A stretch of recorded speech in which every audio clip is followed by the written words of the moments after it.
bayangkan, tengah hutan angker, sendirian, harimau lapar siap menerkam. Tapi dia malah sujud tahajud, tak lari, tak teriak, hanya bilang, "Ya Rob, jika rezekiku habis, makanlah aku." Apa yang terjadi selanjutnya?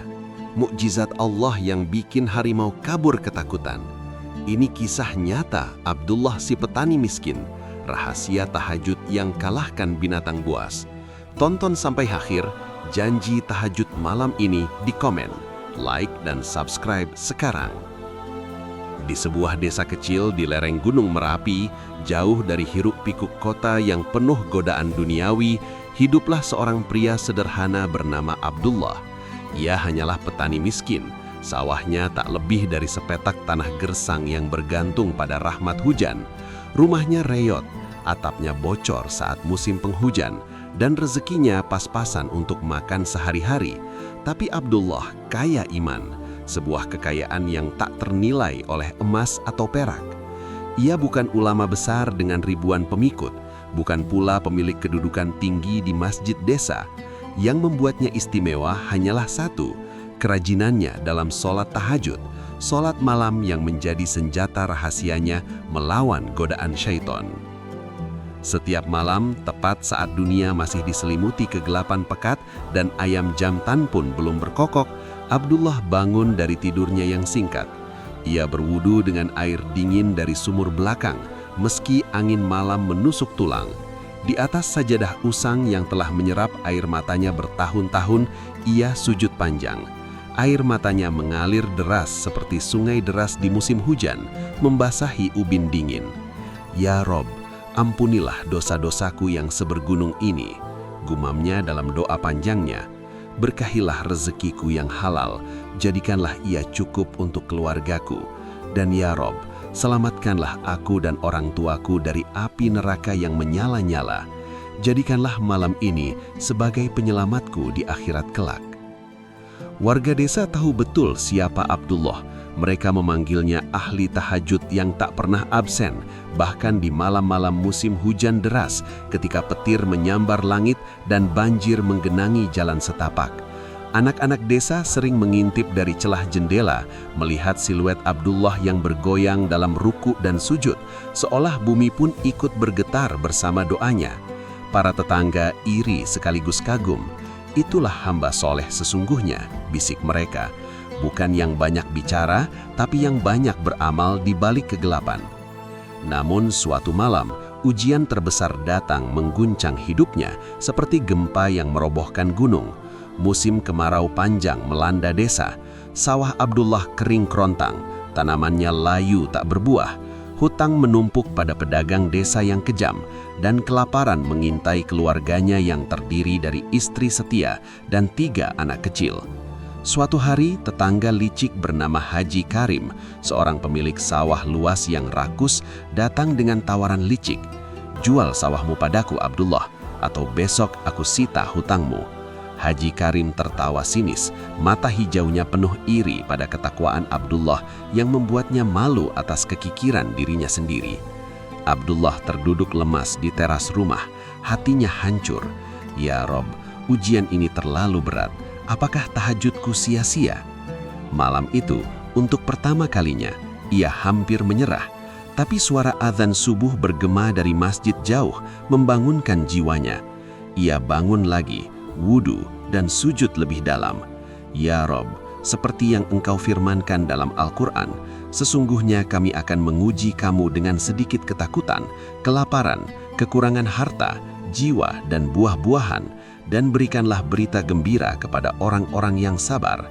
QS Al-Baqarah ayat 155. "Kuatkanlah aku." Keesokan harinya, mukjizat datang. Hujan deras turun membasahi sawah kering, dan seorang saudagar kaya dari kota datang membeli hasil panen Abdullah dengan harga berlipat, sebuah rezeki halal yang tak terduga. Haji Karim terpana, sawahnya justru semakin gersang. Abdullah tersenyum, air matanya kini air mata syukur. "Inilah hikmah tahajud," katanya pada warga yang kini berbondong-bondong belajar sholat malam darinya. Malam itu, di bawah langit bertabur bintang yang samar. Abdullah bersama 5 sahabat karibnya memulai perjalanan jauh ke desa tetangga untuk urusan dagang penting. Mereka membawa karavan kuda yang membawa kain-kain halal dan rempah dari sawah mereka. Harapannya bisa menukar dengan benih unggul untuk musim tanam mendatang. Jalan yang mereka pilih bukan yang biasa, melainkan lintasan hutan lebat di lereng gunung yang terkenal angker. Cerita lama bergema di desa, harimau lapar yang haus darah, jin penghuni gua, dan bayang-bayang misterius yang membuat karavan hilang tanpa jejak. Bulan sabit tipis menyinari jalan setapak berbatu tajam. Angin malam menderu membawa lolongan serigala dan gemerisik daun yang seperti bisikan syaitan. Kuda-kuda mereka gelisah, mengibaskan ekor seolah merasakan bahaya. "Abdullah, hati-hati. Hutan ini bukan tempat manusia biasa lewat malam-malam begini," kata Ali, sahabat tertua. Suaranya bergetar. Tiba-tiba, kabut tebal menyelimuti mereka seperti tirai putih dari alam gaib. Malam semakin pekat, dan suara langkah kaki tak dikenal bergema dari balik pepohonan. "Jangan-jangan kita singgah dulu di gua ini," usul Hasan yang paling penakut saat melihat mulut gua hitam pekat di sisi tebing. Mereka berhenti, menambatkan kuda, menyalakan api unggun kecil dari ranting kering, dan saling bercerita untuk menenangkan hati. Dongeng hantu berganti cerita lucu, tapi ketakutan tetap menggerogoti. Abdullah merasa hatinya tak tenang. Dadanya sesak, seperti ada firasat buruk dari langit. "Kalian istirahat saja, aku ingin tahajud dengan khusyuk," katanya pelan. Suaranya tegar, meski angin kencang. Sahabatnya mengangguk hormat, tahu sifat ahli tahajud ini tak tergoyahkan. Diam-diam, saat yang lain sudah terlelap-lelap di dekat api yang redup, Abdullah bangkit. Ia ambil kain usangnya yang selalu dibawa, sebotol air wudhu dari kulit kambing, dan menyusuri semak belukar menuju sebuah pohon beringin tua raksasa di tengah hutan. Pohon itu konon rumah para jin, akarnya menjalar seperti ular raksasa. "Di sini tak ada manusia yang mengganggu, hanya aku dan Robku," bisik hatinya, sambil membasuh wajah dengan air dingin. Di bawah naungan beringin, Abdullah sujud panjang. "Ya Rab, lindungilah kami dari segala mara bahaya malam ini. Seperti Engkau selamatkan Nabi Yunus dari perut paus, selamatkanlah hambamu ini dari cengkeraman setan hutan." Air matanya mengalir, doanya naik ke langit. Tiba-tiba, angin menderu lebih kencang, daun-daun berterbangan, dan suara raungan harimau ganas mendekat. Mata kuning menyala terang dari balik semak. Sahabat-sahabatnya terbangun berteriak histeris. Kuda-kuda meringkik ketakutan. Api unggun padam seketika. Harimau itu maju, taringnya siap menerkam, dan bayang-bayang hitam seperti jin ikut mengelilingi mereka. Tapi saat itulah mukjizat terjadi. Sebuah cahaya putih menyinari hutan, seperti kilauan bulan purnama yang tiba-tiba terang. Harimau itu berhenti, menggeram pelan, lalu berbalik kabur ke kegelapan. Bayang hitam lenyap, kabut sirna. Sahabat-sahabat terpana. "Apa yang terjadi, Abdullah?" tanya mereka gemetar. Abdullah bangkit dari sujud, tersenyum damai. "Itulah kekuatan tahajud." Allah SWT berfirman, "Dan mintalah pertolongan kepada Allah dengan sabar dan solat." QS Al-Baqarah, ayat 45. Malam ini, doaku menjadi perisai kita. Keesokan harinya, mereka tiba selamat di desa tetangga, dagang sukses besar. Cerita ini menyebar, menarik warga belajar tahajud. Di bawah pohon rindang beringin tua yang akarnya menjalar seperti urat naga, Abdullah membentangkan kain usangnya sebagai sajadah sederhana. Hutan lebat itu sunyi senyap, hanya hembusan angin malam dan nyanyian jangkrik yang menemani. Ia tak punya air sumur mewah, tapi mata telitinya menangkap embun pagi yang menetes dari daun-daun basah lebat. Dengan penuh khusyuk, ia kumpulkan embun itu ke dalam telapak tangan. Berwuduk teliti, basuhan wajah 3 kali, tangan hingga siku, usapan kepala, kaki hingga mata kaki. Setiap gerakan disertai doa. Asyhadu an la ilaha illallah. Bibirnya bergerak pelan, hatinya penuh takwa. Takbiratul ihram menggema pelan di keheningan hutan. Allahu Akbar. Suaranya mantap meski sendirian di tengah alam liar. Rakaat pertama ia baca surah Al-Fatihah dengan tartil sempurna. Huruf-hurufnya bergema seperti alunan malaikat. Lalu lanjut ke surah Al-Baqarah panjang, mengenang ayat-ayat tentang ketakwaan dan ujian hidup. Air matanya menetes deras membasahi sajadah. Ya Rob, ampuni dosaku yang sebesar gunung Sinabung ini, dosa yang kusembunyikan dari dunia tapi terbuka di hadapanmu. Tangisnya dalam hati, mengenang nikmat Allah, rizki halal dari sawah gersang, istri penyabar, anak-anak polos. Hutan seolah ikut diam, burung-burung pun berhenti berkicau. Hanya angin malam yang berbisik lembut menemani. Rakaat kedua ia tambah surah Ali Imran merenung nasib orang-orang beriman di tengah fitnah. Rakaat ketiga, keempat, hingga 8 rakaat penuh. Tubuhnya basah keringat bercampur air mata, tapi semangatnya membara. Lalu witir 3 rakaat, diakhiri doa kunut panjang. Ya Rob, selamatkanlah hambamu dari segala mara bahaya malam ini, dari binatang buas, dari godaan jin, seperti engkau lindungi para nabimu. Sujud terakhirnya begitu dalam, dahinya menempel tanah lembab yang berbau tanah basah. Hidungnya menghirup aroma hutan, campuran daun hijau dan misteri. Saat itulah, dari balik kegelapan pekat, terdengar suara gemerisik daun kering yang mengerikan. Langkah berat mendekat pelan, napas kasar seperti angin ribut terdengar jelas. Jantung Abdullah berdegup kencang, tapi ia tetap dalam sujud, tak mau terganggu ibadahnya. Ya Rob, serahkan urusanku kepadamu, gumamnya. Perlahan ia angkat kepala, dan dunia seolah berhenti. Seekor harimau jantan dewasa berdiri gagah di depannya. Badannya kekar penuh bekas luka pertarungan, bulu hitamnya mengilap di cahaya bulan samar. Mata kuningnya menyala-nyala seperti bara neraka, lapar akan mangsa. Mulutnya terbuka lebar, taringnya sepanjang jari manusia berair liur, siap menerkam dalam sekejap. Harimau itu sudah tak jauh, hanya beberapa langkah lagi. Napas panasnya terasa di udara dingin. Sahabat-sahabatnya di gua jauh terbangun oleh jeritan mereka sendiri, tapi terlambat. "Abdullah, lari!" teriak Ali dari kejauhan. Tapi Abdullah tak bergerak. Ia tetap duduk tahir, tangan terangkat berdoa. La haula wala quwata illa billah. Harimau maju 1 langkah, menggeram menggetarkan tanah. Saat itulah mukjizat ilahi turun. Tiba-tiba, seekor lebah liar besar datang berbondong-bondong dari sarang di pohon beringin, menyengat hidung dan mata harimau. Binatang buas itu meraung kesakitan, berguling-guling, lalu kabur terbirit-birit ke semak belukar. Cahaya putih samar menyinari tempat itu, seperti malaikat turun. Abdullah tersenyum, sujud lagi syukur. Alhamdulillah, tahajud adalah perisai terbaik. Sahabatnya datang berlari, memeluknya menangis. "Kau selamat karena imanmu." Harimau jantan itu melompat 1 kali dengan kekuatan dahsyat, mendarat tepat di depan Abdullah, hanya sejengkal dari sajadahnya. Raungannya menggelegar seperti petir di langit malam, mengguncang pepohonan beringin hingga daun-daun berguguran seperti hujan hijau. Cakar depannya yang panjang dan melengkung menggaruk tanah lembab, meninggalkan bekas dalam seperti parit kecil. Tetesan air liur kental jatuh ke sajadah kain usang Abdullah. Bau amis darah mangsa sebelumnya, mungkin rusa atau babi hutan, menusuk hidung, menusuk jiwa.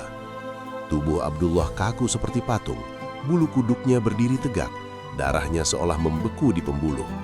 Sahabat-sahabatnya di kejauhan berteriak panik, "Abdullah, lari!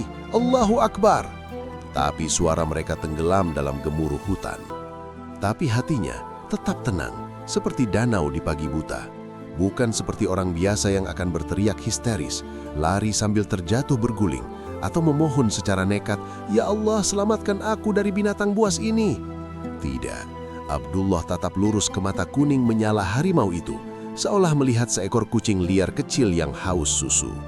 Dalam hati, ia dialog panjang dengan Robnya, penuh tawakal. "Ya Rob, ini ciptaanmu yang kau ciptakan dengan tanganmu yang maha kuasa. Jika rizkiku sudah habis malam ini, jadikanlah aku mangsa halal baginya, seperti rizki halal yang kau berikan padaku sehari-hari. Tapi jika masih ada tahajud yang harus kubayar, rokaat witir yang belum selesai, lindungilah hambamu yang lemah ini.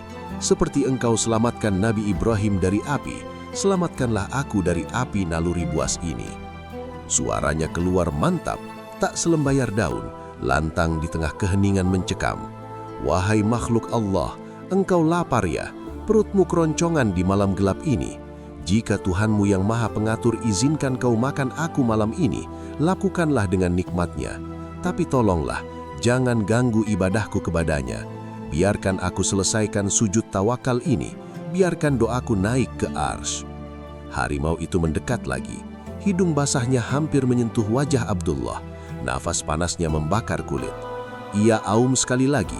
Getarannya mengguncang dada Abdullah seperti gempa kecil. Cakarnya terangkat setengah, siap menebas. Tapi aneh, binatang raja hutan itu berhenti tiba-tiba. Matanya yang tadinya haus darah kini redup. Seperti ada kekuatan tak kasat mata, malaikat penjaga tahajud yang menahannya. Harimau menggelengkan kepala, seolah bingung dengan perintah ilahi. Perlahan, ia mundur selangkah, 2 langkah. Ekornya tergantung lemas, raungannya berubah jadi desah lelah. Lalu, dengan langkah gontai seperti orang mabuk, ia berbalik, menghilang ke semak belukar gelap, meninggalkan jejak kaki besar di tanah basah. Abdullah tetap sujud, air matanya kini syukur. Alhamdulillahilladzi biyadihi al-muluk, wa ilaihi yarji'ul ibad. Sahabatnya datang berlari, memeluknya sambil menangis. "Kau gila Abdullah, bagaimana bisa?" Abdullah tersenyum, bukan kegilaan, tapi tawakal. Allah Subhanahu wa Ta'ala berfirman, "Barang siapa bertawakal kepada Allah, niscaya Allah akan mencukupkan keperluannya." Quran Surat At-Talaq ayat 3. Tahajud plus tawakal tak terkalahkan. Pagi harinya, karavan mereka lanjut aman, dagang sukses. Cerita ini jadi legenda desa, ribuan orang mulai rajin tahajud. Abdullah menyelesaikan shalat tahajudnya dengan damai penuh. Tak ada goresan luka sedikit pun di tubuhnya. Bahkan benang kain sajadahnya pun utuh. Fajar mulai menyingsing di ufuk timur. Sinar pertama matahari merah jingga menyusup lewat celah pepohonan hutan lebat, menyinari wajahnya yang pucat tapi berseri tenang. Ia lipat sajadahnya rapi, simpan botol wudhu, lalu kembali ke rombongan di mulut gua dengan langkah ringan, seolah baru bangun dari tidur nyenyak. Sahabat-sahabatnya terbangun mengantuk, api unggun semalam sudah jadi abu dingin. Mereka kaget melihat wajah Abdullah yang seperti orang saleh abadi. "Kak Abdullah, kau kemana semalam? Kami dengar suara raungan mengerikan, seperti harimau ganas mendekat." Kuda-kuda meringkik ketakutan, "Kami hampir lari tunggang-tunggang," seru Ali, sahabat tertua, sambil memeriksa tubuh Abdullah dari ujung kepala hingga kaki. Hasan yang penakut menangis haru, "Kami pikir kau sudah dimakan hidup-hidup." Abdullah tersenyum sederhana, duduk di batu besar, ceritakan kejadian itu tanpa sombong atau ria sama sekali. "Itu ujian dari Allah SWT, saudara-saudaraku. Harimau itu datang tepat saat sujudku, tapi tawakal dan tahajudku jadi perisai. Allah lindungi hambanya yang istiqomah, seperti firman-Nya, dan barang siapa yang bertakwa kepada Allah, niscaya Dia akan memberikan jalan keluar baginya." Quran Surat At-Talaq ayat 2. Mereka terdiam kagum, mata berkaca-kaca, langsung sujud syukur bersama. Pagi itu saat melanjutkan perjalanan dengan karavan kuda yang kini tenang, mereka temukan jejak mengerikan yang membuktikan mukjizat. Cakaran dalam cakar harimau di tanah dekat pohon beringin sebesar telapak tangan dewasa. Bulu-bulu hitam tebal tersebar berserakan, dan tulang belulang hewan liar, rusa mungkin, berserakan patah, masih berdarah segar. Bau amis-amisnya menusuk, bukti harimau itu memang kelaparan parah, siap menerkam apa saja malam tadi. "Lihat ini, jika bukan perlindungan ilahi, kita semua sudah jadi santapan," kata Abdullah pelan. Subhanallah, Allah selamatkan Abdullah bukan karena kekuatan fisiknya yang biasa-biasa saja, bukan karena senjata atau keberanian manusiawi, tapi karena istiqomah tahajudnya yang tak pernah putus, tawakalnya yang murni. Kisah ini menyebar cepat seperti api di rumput kering. Saat tiba di desa tetangga, pedagang lokal berbondong cerita ke warganya. Kembali ke desa asal, rombongan Abdullah disambut pesta syukur. Anak-anak desa menirukan raungan harimau sambil tertawa. Ibu-ibu menangis haru. Para lelaki berjanji rajin tahajud. Kisah menjadi legenda hidup. Abdullah si ahli tahajud yang dikalahkan harimau. Ulama desa berkhutbah, "Inilah bukti nyata, sholat malam membuka pintu mukjizat, rajinlah wahai umat." Hingga kini pohon beringin itu jadi tempat ziarah sederhana. Orang datang sujud di sana, berdoa seperti Abdullah. Mukjizat ini ingatkan kita, istiqomah di malam gelap bawa cahaya siang hari. Saudara-saudaraku yang beriman, Kisah Abdullah si petani sederhana ajarkan hikmah abadi. Tahajud bukan sekadar ibadah malam biasa, tapi benteng tak tertembus bagi orang soleh yang istiqomah. Di kegelapan hutan angker, saat harimau ganas mengintai, Allah buktikan janjinya yang mulia. Bukan pedang atau tombak yang selamatkan Abdullah, tapi sujud panjangnya, tawakal murninya, dan doa khusyuknya yang naik ke langit ketujuh. Allah SWT janjikan 4 kemuliaan luar biasa bagi ahli tahajud, sebagaimana firman-Nya yang agung. Pertama, dalam Qiyas As-Sajdah ayat 16-17. Mereka meninggalkan tempat tidur mereka untuk sholat malam, sedang mereka takut kepada azab akhirat dan mengharapkan karunia kepada Tuhan mereka. Balasannya, maqaman mahmudah, kedudukan terpuji di sisi Allah, syafaat Nabi yang pasti. Kedua, Qiyas Al-Isra ayat 79. Dan pada sebagian malam, tahajudlah sedikit tambahan, rokaat witir. Janjinya, niscaya Tuhanmu akan mengangkatmu ke tempat yang terpuji. Ketiga, ampunan dosa seketika, seperti air hujan basuh tanah kering. Keempat, kemudahan rezeki halal dan perlindungan dari musibah. Bahkan harimau lapar pun tak berdaya. Ingat, Qiyas Al-Muzammil 6. Sesungguhnya bangun di malam hari lebih tepat untuk beribadah, dan bacaan Al-Quran di waktu itu lebih besar keberkahannya. Bayangkan, Abdullah, petani miskin tanpa senjata, tatap mata harimau sambil bilang, "Jika rezekiku habis, makanlah aku." Hasilnya, mukjizat lebah liar, cahaya ilahi, dan pagi penuh syukur. Hikmahnya, tahajud ubah ujian jadi kemenangan. Rezeki datang berlipat saat dagang sukses. Desa berubah jadi komunitas soleh, legenda abadi lahir. Kamu pun bisa. Hadapi harimau hidupmu, hutang, sakit, kegagalan dengan tahajud. Bangun jam 3 subuh, wudu dingin, sujud 8 rakaat plus witir, doa tawakal. Insya Allah, Allah angkat derajatmu. Untuk kontenmu sebagai kreator dakwah digital, maksimalkan visual, hutan gelap dengan kabut tebal, efek suara raungan harimau menggelegar, gunakan free SFX dari Epidemic Sound, kilatan cahaya mukjizat saat sujud, slow motion tatapan mata Abdullah versus harimau. Tambah teks overlay ayat Quran bercahaya emas. Music background, nasyid tahajud lembut naik tensi ke klimaks dramatis. Thumbnail, wajah Abdullah sujud dengan harimau latar belakang. Judul, harimau ganas kalah saat ini. Sekarang, CTA kuat. Like video ini jika kamu janji bangun tahajud malam ini. Mari bukti komitmen. Share ke sahabatmu yang butuh kekuatan. Tag mereka di komen. @temanmu bangun tahajud yuk. Subscribe dan nyalakan bel untuk seri hamba soleh modern lengkap. Next, kisah istri soleh selamatkan suami. Komen sekarang. Tahajudku insya Allah, rokaat berapa malam ini? Dakwah digital kita nyebar rahmat. Insya Allah, subscriber 10K bulan ini. Semoga kisah Abdullah jadi penyemangatmu. Rajin tahajud, Allah janjikan surga. Wassalamualaikum warahmatullahi wabarakatuh.